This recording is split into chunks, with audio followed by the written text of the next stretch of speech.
السلام عليكم ورحمة الله وبركاته. نجر جرت أنا جرى قلت ربي بروم سارة كيستي أكملتي داتا فري فيدمنا خجلو سعودي عربية كيستي شريعة زين في أقسام موبايل رت أكملتي كفيدمنا نسين ترجسيسا أبين كونيجا أبي بريدة أبي أن تفيدمي حالا نفيد رجعوا في كيات تلالي بودا سني في دين في أبين كامينو كابلا ستوري كيسابو كلنا هنك أبو جيات وكل ما دلقيت أبدا أبين هارانا مرفو أبي كان أكيد فجدمتن إثنين أرجسيسا أبي كان زين رتي إيجا دلقو جل كبي بوليجرا أنا كرو حركة نسيني بتساجد نتفكارا أبين كوني مالي يو كجتن تاتي بيسبون برو جرام جتورا أبي دي ما كان نمي هنك أبنجرو كيسا بلاي ستوري كيسا كيسا قلتني بلاي ستوري كيسا نيجا سنتني بود أكتي بيسبون برو كانت تبرز بيسبون يو جتني سني فيدا كيسا إسا كنا بوفاتو جتورا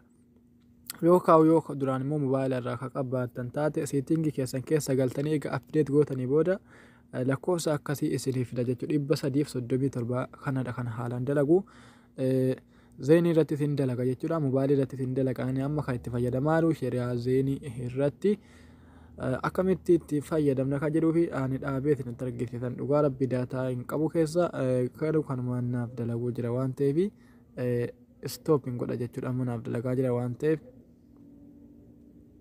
اوكي اما ستوب ولا اجرا وني سني قالوا قبو ايغا غدي بوفتني بلاي ستوري كيسن كيسا اكاسيتي سني فدا جچودا اكاسيتي سني فدا جچودا سنيمو مال غوتني وان كنا اسر فدتنا اسكازن غوتو قبا كيسن تركفتني اكاس اس حركفتني اسمر كفتني مال غوتني كان ركي وچو قبه او في با تا اي onsi bakka jedhu kana rakkeewwachuu qabda jechuudha. Barreeffama tokko bicha harka mirgaatti dhiistaniitu isa kana godhattu jechuudha. Egaa sana godhattanii select silvarii alaabaa kan qabu kana isinii fida jechuudha. Akkanumaan isinii fida duraan isiniif hin dalagu alaabaa illee isiniif fiduu hin danda'u jechuudha.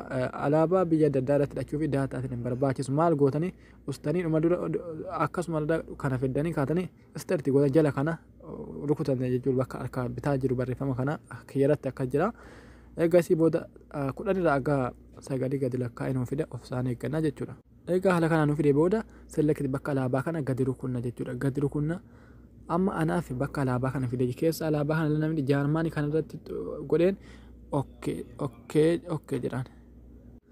Yoo kan akkasitti isinii select bakka jedhu kana rukuttanii okay waan jedhu isinii fida okay amma select itti deebitanii okay amma itti deebitanii akka inni alaabaa ol isinii baasutti in dhiistan jechuudha. Irratti rukuttanii okay waan jedhu isinii fida okay irratti gootu aganni alaabaa kana isiniif ol baasutti jechuudha. Daataa isin barbaachisu dura asiin kana bantanii stop waan jiru kana barbaachisu qabdu dalagu walumaan eebna yoo yakkaama ogguu marraa tokko akkas goonaa isinii dalaguu dide marraa lammaffaa asuma stop jettanii ammas dhaabdanii kudhan irraa gadi isiniif dalagaan dalasiisaan jiru isin argisiisuudhaafanii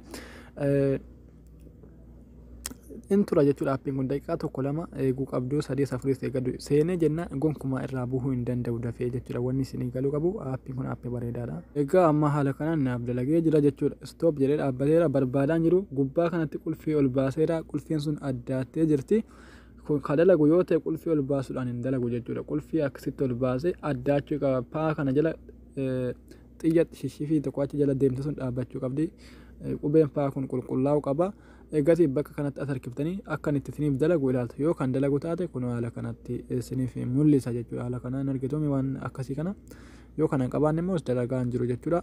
Stop jettanii ammallee irratti deebitanii rukuttanii daqiiqaa tokko lama sadii oofsitanii waan tolaa waan ta'eef dalasiifachuu hin dandeessu. Sheriyaa zeen irratti isin argisiise mobaayilii irratti isin dalagaa. Appiin kun yoo seene irraa hin bu'u yuutuubii liivii tiiktookii waan fedhe akka ajaa'ibaa kanatti dalaga jechuudha. Neetworkiin isaa olaanaadha jechuudha.